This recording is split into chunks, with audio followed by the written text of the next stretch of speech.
at that point of time, very early on, the starting point is national service, and we want to explore this topic of national service using our own stories as a starting point. Then part of the reason is because I shared before that, because the portrayal of national service in Singapore is always very sanitized, very glamorous, like the Jack Neo movies, and all those MINDEF commission documentaries and stuff. Like national service is always portrayed as something very positive. It turns you into a man. You look back, you make friends for life, things like that. But I think the both of us having gone through the national service system, and we were actually commanders. He was a sergeant. I was a PC. We know that it is actually not really like this. Is propaganda. So never mind us audience. But so the thing is, we wanted to do something that explore this non-public side of national service. That was our starting point. But then, as we met week after week, we discussed, we did research. It just evolved until a point where actually we are at a point where we are using national service actually as a lens to examine our main issue, rather than national service being the main issue.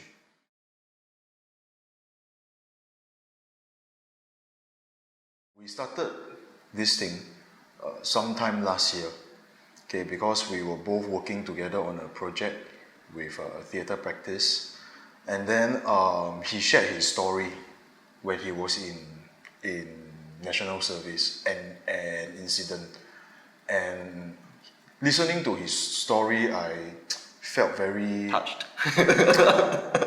Not so far, not touched lah. Yeah, it's like I think I felt a big. I resonated, with that story. Then after that, so I went to approach him. Then after that, we were talking about, hey, why not we do something together? It was part of the TTP Lab series, and then I did each of us did a 15-minute performance, and then I shared a story whereby I was on Pulau Tekong serving as the commander, and then because of the stress and everything, there was a kind of relationship between me and my recruit until a point where I actually thought of using violence on the recruit himself. Yeah, but I didn't do so in the end, but it was enough to scare me because I didn't realize I could go that far in that direction. So that was a story I shared, and of course there were two other stories that I shared as well.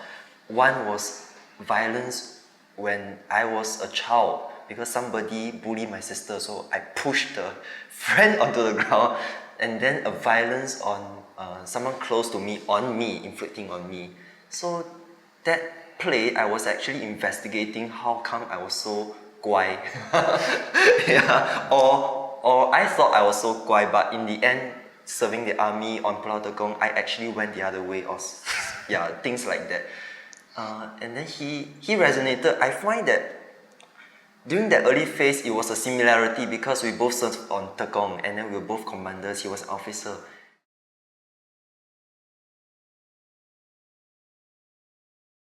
Oh yeah, I questioned him a lot during the process.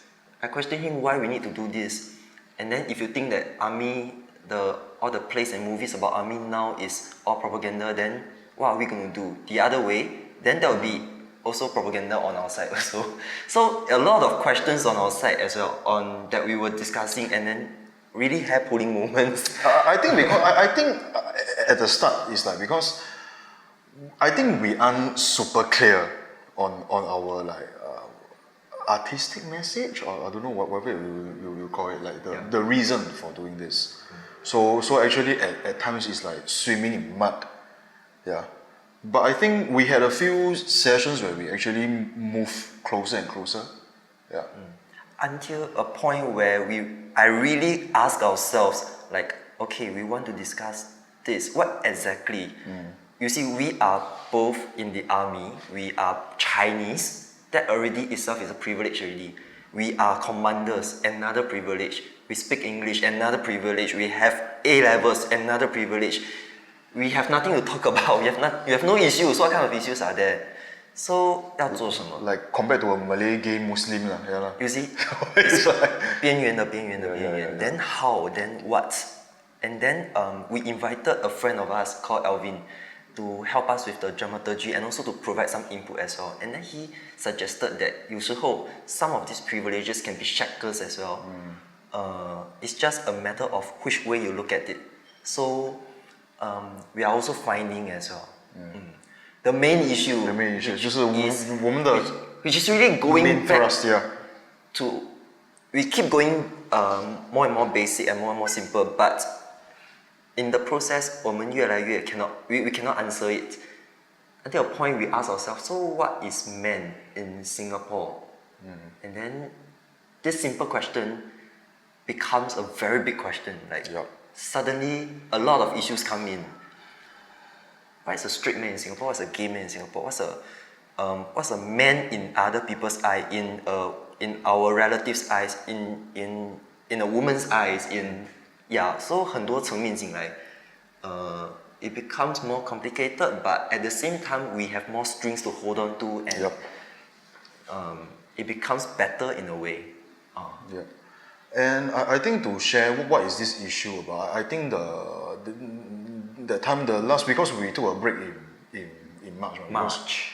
We were both super busy in March. So before we went for the break, we had a session where we really took out a mahjong paper, or was it a whiteboard? Whiteboard. Yeah. Then we really wrote down like what are we trying to say by doing all this, and I think we arrived at a very simple premise. Why do we need to do things that we don't want to do? That also. Yeah.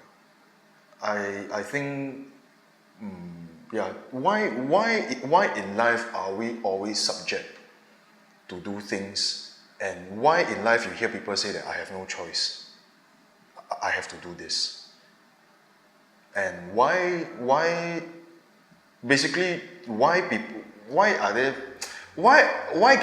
can't we just live like who we want? So towards this phase, we have things to say, but now we are trying to find a way to streamline and then trying to articulate the dramatic question so that it can help us in the writing of the script. Because if the dramatic question is not clear enough, then the script will come out not clear as well. So right now we are still in that kind of process. So you can see we have these things, but really how do we articulate clearly? But I would say that it's much clearer than when we started off. Still finding, still trying to articulate it. But at least for me, this question of why do we need to do things that we don't want to do? I think for me, it has guided me.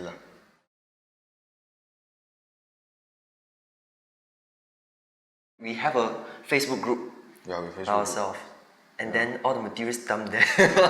Any kind of research. We do a lot of internet research.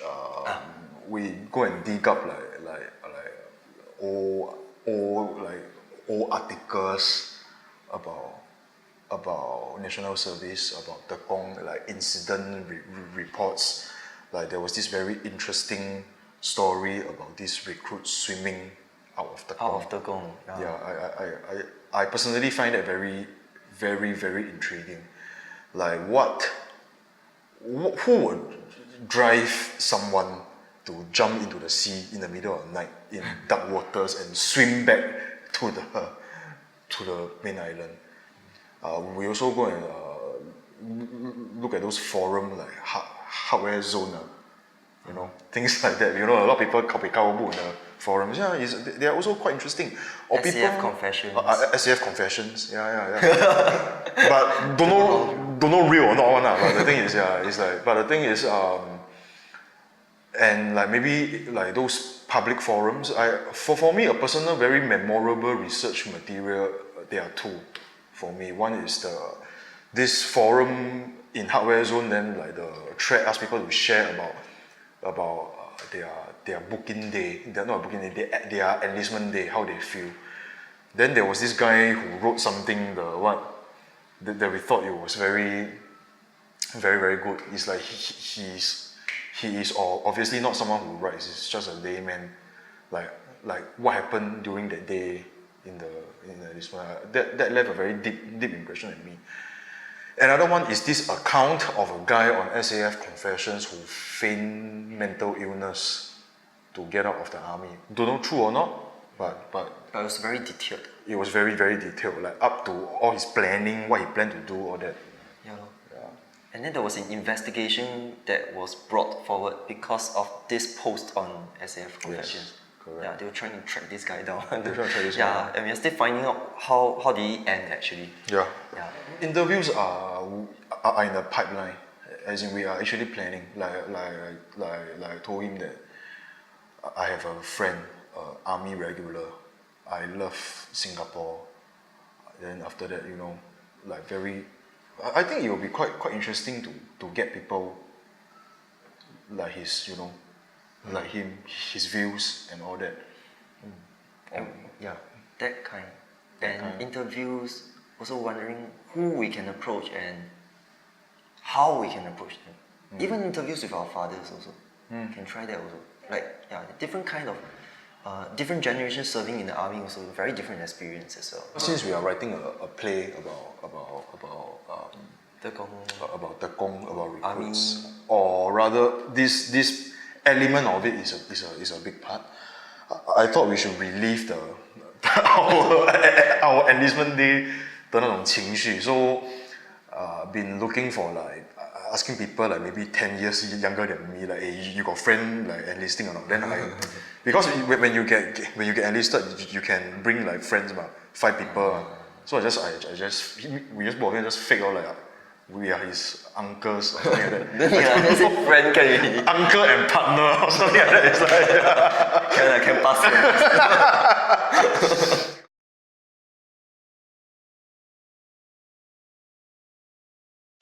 We actually looked at charged. We also asked this question before. 我们是做这个跟 charged 有什么分别? But charged actually is not about army. If you read it or if you watch the thing, charged is about racism. But army is a lens they use to examine this issue of racism. The stake is very high if you put it in the army context. Yeah, the stakes, because it's a very extreme example. You have guns, you shoot a fucking Malay, this kind of thing. But for us, I will also say that for us, this context of army, our stories, these stories of these people are a lens to try to examine what's deeper underneath. Currently, the draft focuses on how, because we zoom in on this incident where the recruits swam away from Tekong. So what other instances do men metaphorically or literally want to swim away from what circumstances? So 现在是讲 but so hopefully we can dig this issue deeper. Maybe that's what he meant by not doing an army play, but army is a lens, which means it's a method or a form even.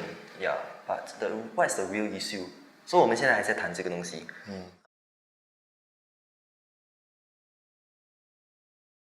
For the past few things, past phase, we mainly discuss our research that we did because we post online already. So we discuss, and then we do writings as well. So we discuss the writings as well and read the writings.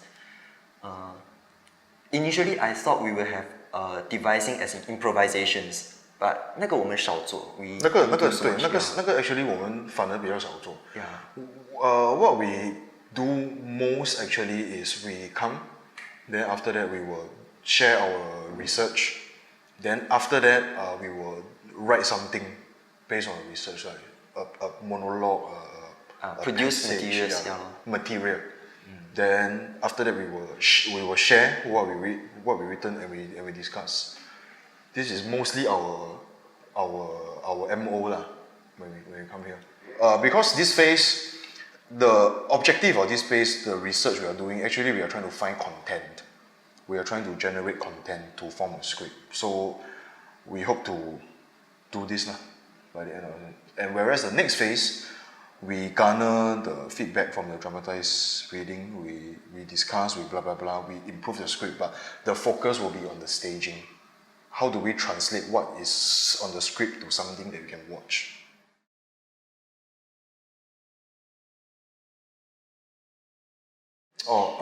Both. And Singlish 3. I Hokkien, right? No. I think looking at what we have currently, everything, I think it is very safe for me to say that our script is Singaporean. I mean, when I talk about the language, when a big thing come in. yeah. It's like when I talk about the language, like you all watch theatre. Sometimes you watch English theatre. Everybody speak English. You watch Chinese theatre. Everybody on stage speak Chinese. But this is not the way that we sit down here. We code switch so many times already. So I think there's this layer of, when it comes to language, I think there's this layer of honesty in the language, vulgarities, English, Chinese, even some Malay slangs. For me, I'm still finding, because definitely there's a politics in the language, whichever you want to choose to use. Even if you choose to use Singlish, there's also a power that is behind. So I need to think it through as well. Yeah. Politics in language. Yes. 我没有想象多了，我只是想，因为这些人是讲话就是这样啊。我们的戏 by itself has a lot of power 的东西在里面 ，whether is you are oppressed or yes, power is a big yeah. So the language whatever it is， 它都是一个yeah， 它都会是一个对话，对，yeah，我们每次谈到这边就来啊。